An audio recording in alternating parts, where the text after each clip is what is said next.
വിനയ് ഫോർട്ടിന്റെ ശബ്ദം ഒരു കേട്ട് കേട്ട് മടുത്തിരിക്കുകയാണ് കേട്ടോ, ചെവിയിൽ രക്തം വന്നിരിക്കുകയാണ്. കാരണം ഏത് കോളേജിൽ പോയാലും ഞാൻ സെയിം സാധനം, പക്ഷെ നിങ്ങൾ കേട്ടിട്ടില്ലല്ലോ, അതുകൊണ്ട് ഞാൻ ചെയ്യാം. വിനയ് ഫോർട്ടിന്റെ ശബ്ദം. ജാവ സിമ്പിളാണ്, പവർഫുൾ, ഭയങ്കര പവർഫുള്ളാണ്.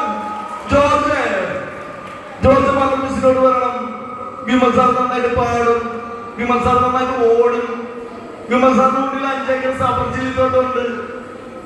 മുതലാ വേണ്ട സാറ്. എന്റെ പ്രശ്നം എന്താണെന്നറിയോ, എനിക്ക് തലയില് മുടിയില്ല. ഓക്കെ, വിനായകൻ ശബ്ദം നല്ല ശ്രമിക്കും.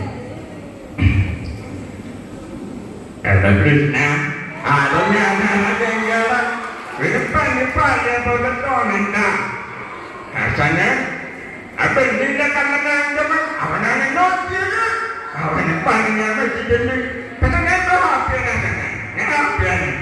ദർശനങ്ങളൊക്കെ പോയി മണ്ണെണ്ണയൊക്കെ വാങ്ങി.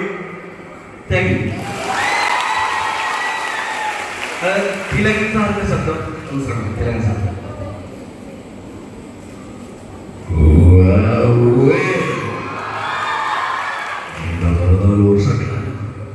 എന്റെ മകൻ ചിന്താമണി കേസിന്റെ വാദം, രക്തം, ഫലമൂത്രം എല്ലാം പരിശോധിച്ചു. പക്ഷേ ഒരച്ഛന്റെ വേദന, വിശന്നു വലങ്ങി കയറി വന്നത് എനിക്ക് ഒരു നേരത്തെ വെള്ളം നിറങ്ങി കാണിച്ച ആ കുട്ടി കാണിച്ച മനസ്സുണ്ടല്ലോ, അതാണോ തനിക്ക് കിട്ടാൻ പോകുന്ന ഏറ്റവും വലിയ സ്ത്രീധനം. ഇതോടുകൂടി പരീക്ഷണമാണ്. സൂര്യനും ശബ്ദവും ശ്രമിക്കാം. മാട്രാൻ സിനിമ കണ്ടിട്ടുണ്ടോ? മാട്രാൻ സിനിമയിൽ സൂര്യ ഡബിൾ റോളാണ്, സയാമിസറിന്റെയാണ്. അപ്പോൾ കൂടെയുള്ള ബ്രദർ ബ്രെയിൻ ഡെത്ത് ആയിട്ട് കിടക്കുമ്പോൾ ഒപ്പം ഉണ്ടായിരുന്ന സൂര്യ ഒരു സെറ്റി ഡയലോഗ് പറയുന്നുണ്ട്. ആ സെറ്റി നമുക്ക് ശ്രമിക്കാം.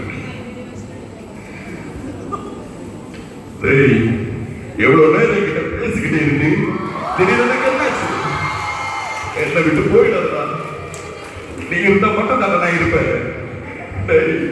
பயமா இருக்குடா, கண்ணு திறந்து பாடா. ஹலோ, யாராவது ஹெல்ப் பண்ணிக்கோ. ഇഷ്ടപ്പെട്ടോ? മനസ്സിൽ പറഞ്ഞ അതെ, സമാധാനിപ്പിക്കാൻ വേണ്ടി പറഞ്ഞാണ്. നിങ്ങളുടെ വാക്കിന്റെ അടുത്ത കോളേജിൽ പോയി പറയാനുള്ളതാണ്. ഓക്കെ, അപ്പോ ഇപ്പൊ തന്നെ ഈ സെയിം സപ്പോർട്ട് തന്നെ നമുക്ക് തിയേറ്ററിൽ തരണം. ജൂൺ 13-ാം തീയതിയാണ്. എല്ലാവരും കുടുംബസമേതം പോയി കാണുക.